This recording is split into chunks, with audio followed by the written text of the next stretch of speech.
Good afternoon, Trinidad and Tobago. I'm Karen Kozia Phillips. C News is live at noon. And I'm Nasira Mohammed with sport. Topping the news at this time, a $25,000 reward has been issued by Crime Stoppers for information in relation to the whereabouts of missing woman police constable Nyasha Joseph. The search has been on for the WPC since last Friday after she failed to show up for work on Thursday. The reward was issued on Monday after unsuccessful land, sea and air searches for the 22-year-old mother of one. Her daughter, who turned 4 on Monday, is still unaware that her mother is missing. A suspect remains in police custody, but he has not led them to her. On Monday, Acting Commissioner of Police Stephen Williams said he was deeply concerned that the WPC was not found.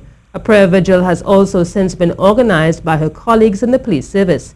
In that release, the TTPS confirmed the search for Joseph extended to the Caroni River, in addition to the waters of Sealots. The search continues today. To other news now, while Trinidad and Tobago has seen some showers over the past few days during what is supposed to be a dry season, the state of New York is currently facing a blizzard. The blizzard has seen a state of emergency called in certain states across the northeast coast of the United States, while on Monday, Caribbean Airlines confirmed that 6 flights, including 4 to New York, were cancelled as a result of the blizzard. We have on the line journalist Len Almaden Thornhill, who will give us an idea of what the situation is like in New York right now. Good afternoon, Len. Good afternoon. I am here in Westchester County in New York State, about 50 miles north of Manhattan. It has actually been snowing steadily since about 3 a.m. this morning here in Rockland County, Westchester counties. But New York City actually got some snow as well. It's not as heavy as they anticipated, but still there has been a travel ban in New York State and New Jersey State. I don't know if you saw some videos from New Jersey. Some roads are completely covered with snow, and actually the roads conditions here in New York City and New York State has been treacherous. It's snowy and sleet and icy, so people have stayed home, and the New Jersey governor and New York State governor have issued a state of emergency and have closed public offices.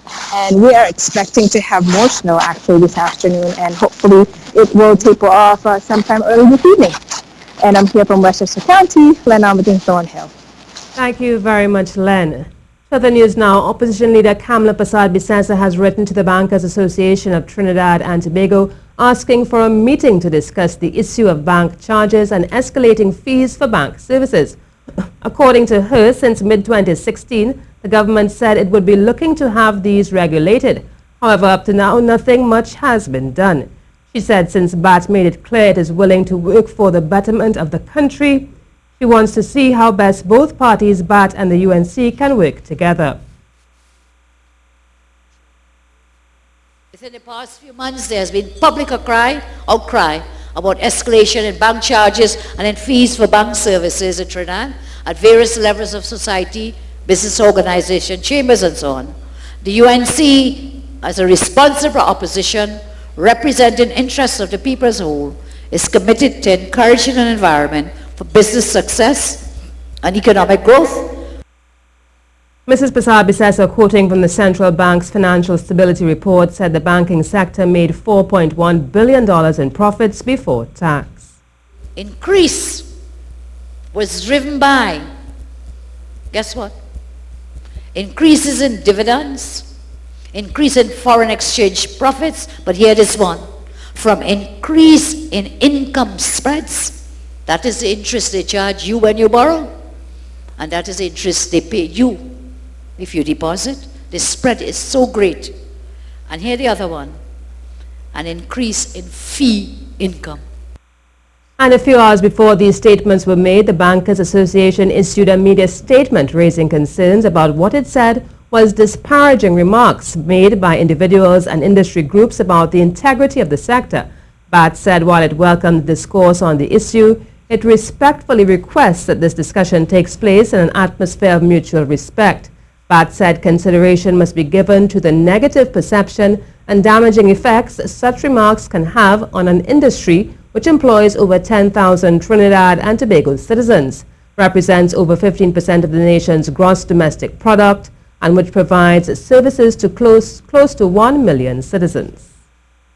This is the CNews Live report at noon. Remember, you can keep up to date with all the latest news on our website at ctvtt.com, or you can check out our Facebook and Twitter pages at CNews Live.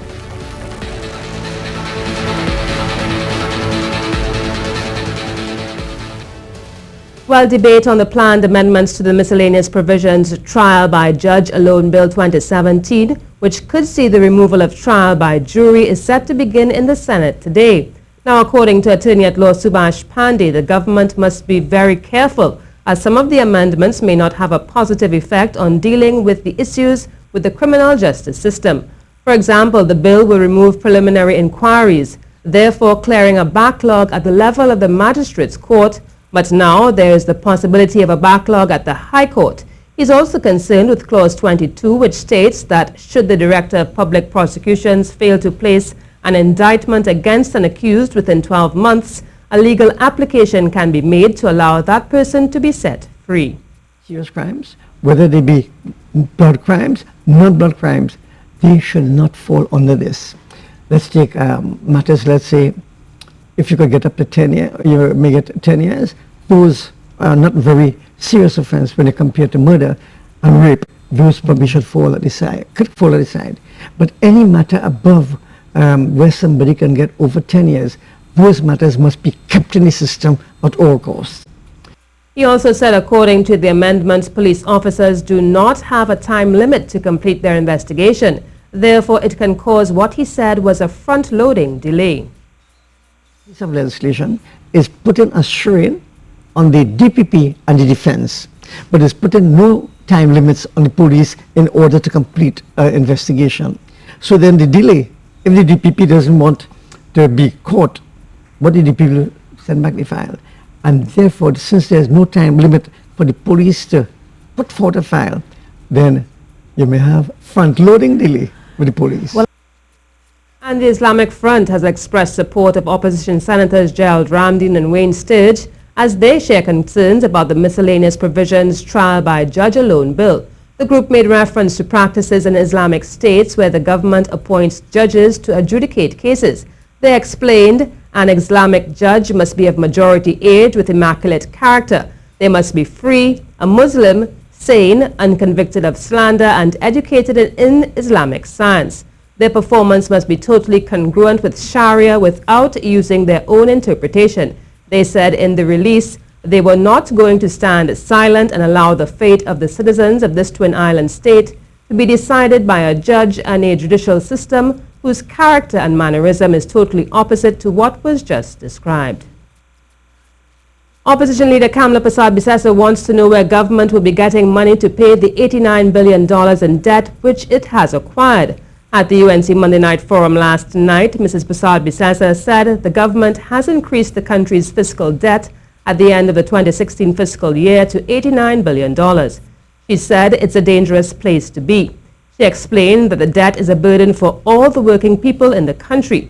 She broke it down and said of the approximately 378,300 working people, the debt to each person is $689,000. They take the 89 billion in debt, divided by the 378.3 thousand people employed. And that is where your government has taken you into the valley of debt. And how do they intend to get us out of that?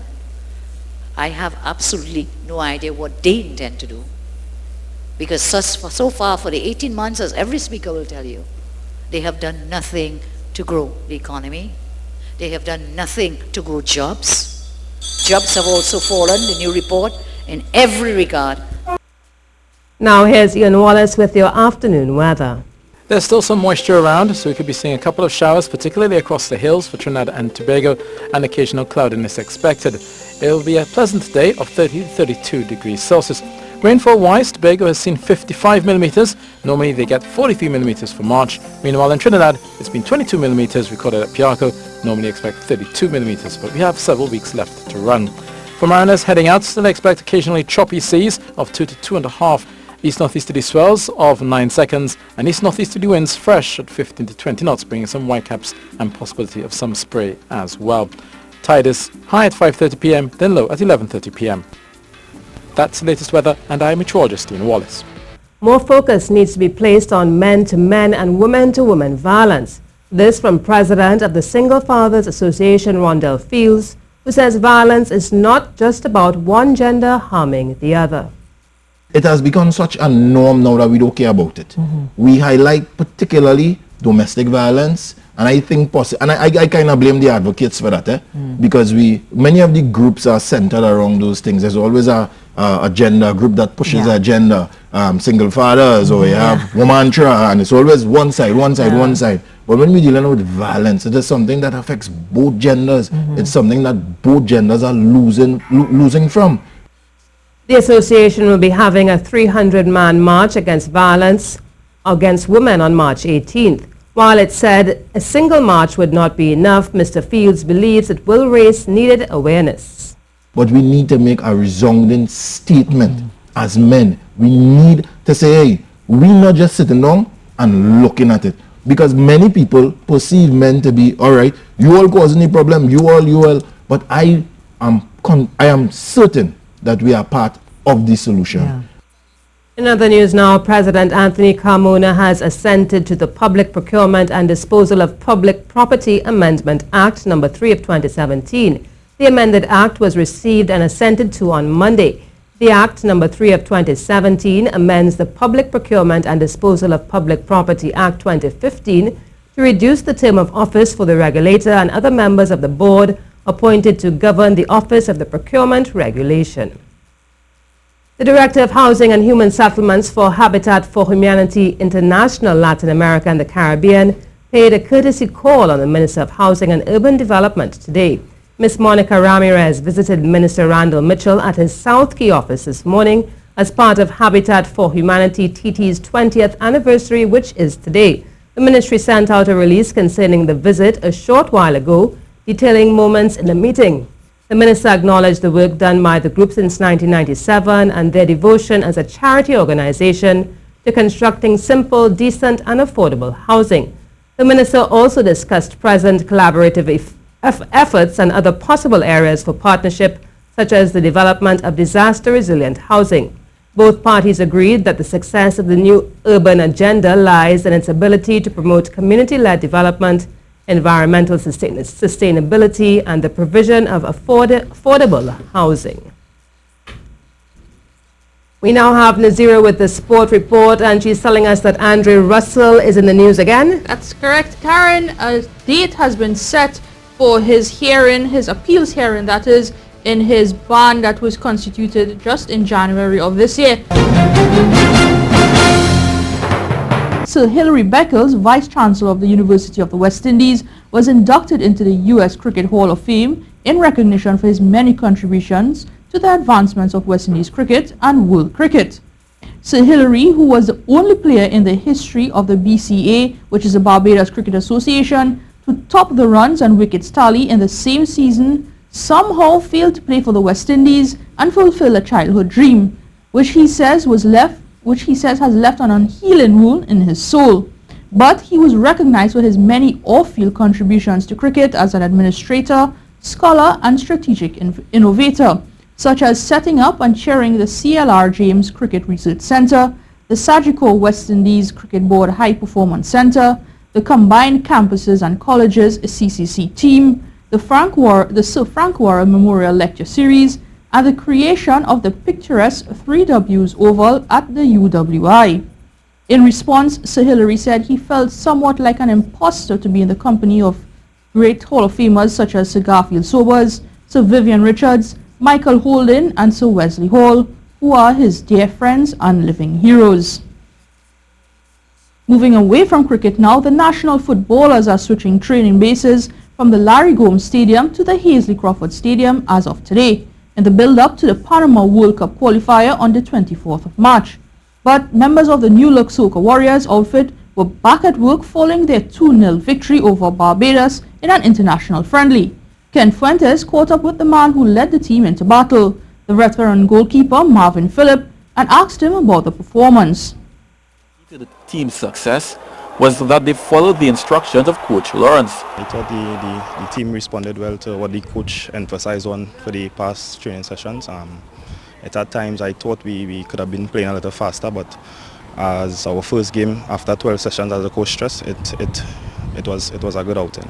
The man who scored the goal that took us to a first World Cup appearance is now the man trying to lead us to a second World Cup finals appearance.